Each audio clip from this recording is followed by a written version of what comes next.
Sorry, it's DJ.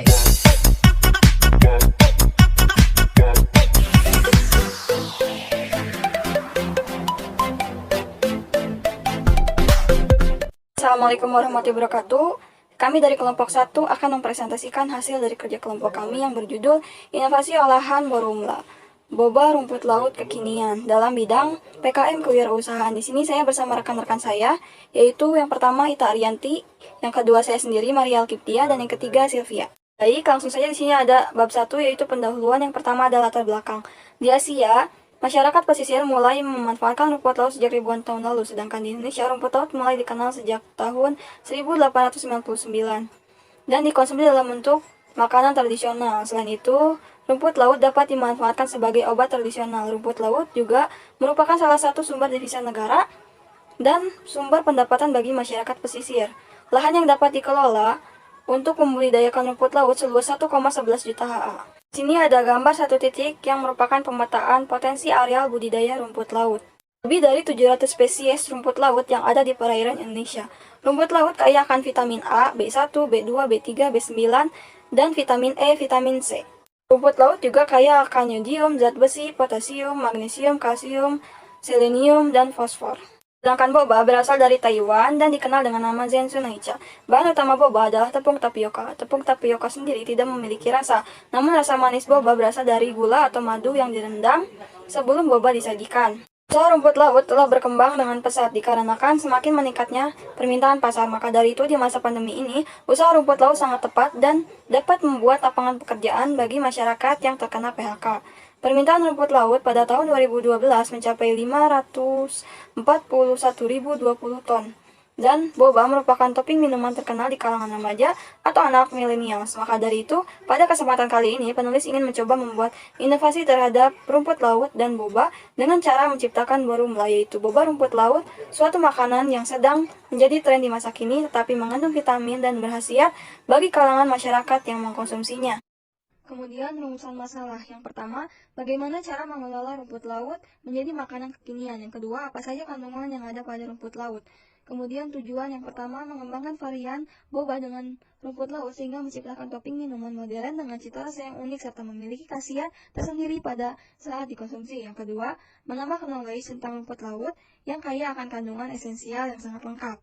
Luaran yang diharapkan dari PKMK yang berjudul Inovasi Olahan Borumla, Boba Rumput Laut Kekinian, yaitu menghasilkan olahan boba yang kaya akan vitamin dan menjadikan olahan makanan dengan cita rasa yang unik tetapi menyehatkan. Kemudian di sini ada manfaat. Yang pertama yaitu dapat menumbuhkan rasa cinta terhadap sumber daya yang dihasilkan di bidang kelautan. Yang kedua ada meningkatkan inovasi dalam produk olahan boba yang dapat dijadikan sebagai peluang usaha yang menjanjikan. Yang ketiga, dapat mengembangkan peluang usaha dan memanfaatkan sumber daya yang dihasilkan di bidang kelautan. Yang keempat, meningkatkan keterampilan mahasiswa dalam bidang kewirausahaan. Selanjutnya akan dijelaskan oleh rekan saya.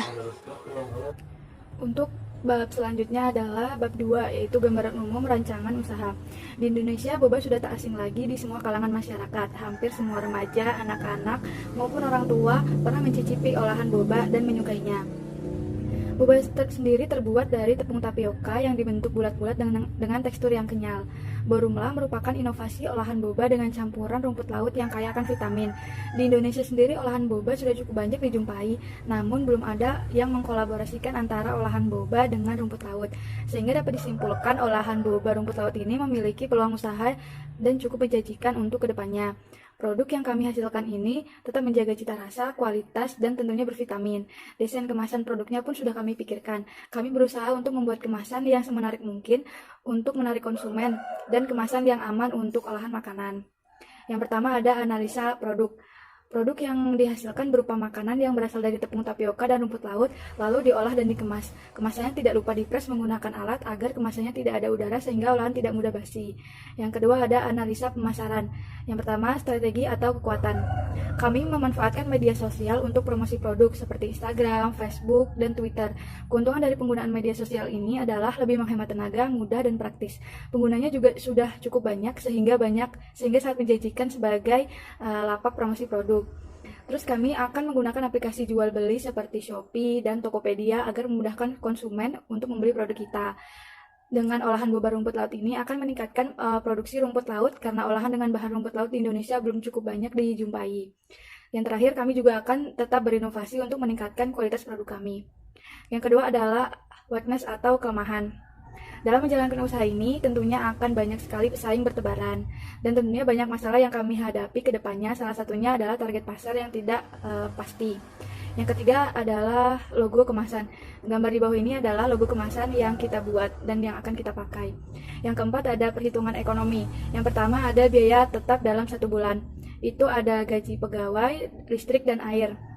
Gaji pegawai dengan 3 orang dengan 4 kali pembuatan produk adalah 840, dan listrik dan air itu ada 200.000 dengan total biaya tetap adalah 1.040.000. Yang kedua ada biaya variabel dalam 1 bulan, yaitu ada nama-nama barangnya bisa dilihat di tabel berikut ini dengan total semuanya adalah 520.000. Terus yang ketiga adalah omset dalam 1 bulan. Borumla ini produk yang kita buat itu beratnya mencapai 150 gram dalam satu kemasan. Kita menjualnya dengan harga 10.000, dengan jumlah produksi kita mengeluarkan 30. Terus kita menghitung penghasilan kotor dan penghasilan bersih. Penghasilan kotor bisa dihitung dengan menggunakan rumus total omset dikurang biaya tetap, yaitu 3 juta dikurang 1.040.000, dengan penghasilan kotornya 1.960.000. Untuk penghasilan bersihnya bisa menggunakan rumus total omset dikurang biaya tetap yang sudah ditambah dengan biaya variabel, yaitu dengan penghasilan bersihnya 1.440.000. Selanjutnya yaitu bab 3, metode pelaksanaan. 3.1 yaitu alat dan bahan. Alat dan bahan yang dibutuhkan untuk pembuatan Borumla yaitu sebagai berikut. Yang pertama yaitu alat. Alatnya itu terdapat wadah, saringan, panci, centong, sendok, dan cobekan. Untuk bahan pembuatan Borumla yaitu tepung tapioka, coklat bubuk, air, gula merah, dan rumput laut. 3.2 proses pembuatan. Proses produksi meliputi. Selanjutnya yaitu proses pembuatan. Proses produksi meliputi yang pertama, mempersiapkan alat tambahan untuk membuat sampel. Yang kedua yaitu mendesain logo brand yang akan ditempelkan pada kemasan Borumla guna menarik para konsumen. Yang ketiga yaitu mempersiapkan alat tambahan untuk produksi. Yang keempat, membuat dan mengemas bahan untuk produksi. Yang kelima yaitu finishing dan pengecekan produk. Yang keenam yaitu packing produk. Selanjutnya proses pemasaran. Yang pertama itu produk. A. Segmentasi. Segmen sasaran ini adalah masyarakat yang ada di seluruh wilayah Indonesia. Yang kedua yaitu targeting. Target market usaha ini adalah seluruh kalangan usia, baik itu anak-anak, remaja maupun lansia. C. Strategi pemasaran. Yang pertama yaitu penyebaran informasi secara tidak langsung atau melalui media sosial atau internet marketing seperti WhatsApp dan Instagram, juga lapak online. Yang kedua yaitu membuat pengemasan yang menarik. Untuk menarik para konsumen terhadap produk Borumla dapat dibuat dengan pengemasan yang semenarik mungkin. Selanjutnya yaitu harga. Harga dari produk Borumla adalah 10.000 per 150 gram. Selanjutnya yaitu promosi. Untuk kegiatan promosi dan pemasaran yang kami lakukan yaitu membuat logo brand, yang selanjutnya membuat pamflet, yang terakhir yaitu membuat brosur. Selanjutnya bab 4. Biaya dan jadwal kegiatan. Yang pertama yaitu anggaran biaya. Jenis pengeluaran yang diperlukan sebesar 1 juta rupiah. Selanjutnya bahan habis pakai dengan harga 3 juta rupiah. Selanjutnya transport lokal dengan biaya 500.000 rupiah. Selanjutnya lain-lain atau alat tulis kantor, pemasaran iklan produk dengan biaya 1 juta.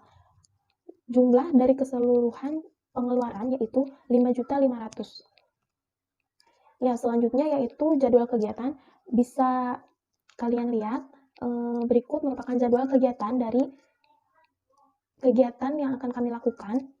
Seperti jenis kegiatannya itu ya, yang pertama pengumpulan bahan, yang kedua yaitu uji kelayakan bahan, yang ketiga yaitu proses pembuatan, yang keempat pengemasan dan pemasaran produk, yang kelima yaitu laporan hasil produk, yang keenam yaitu pemaparan hasil produk. Sekian presentasi dari kelompok kami, kurang lebihnya mohon maaf. Wassalamualaikum warahmatullahi wabarakatuh.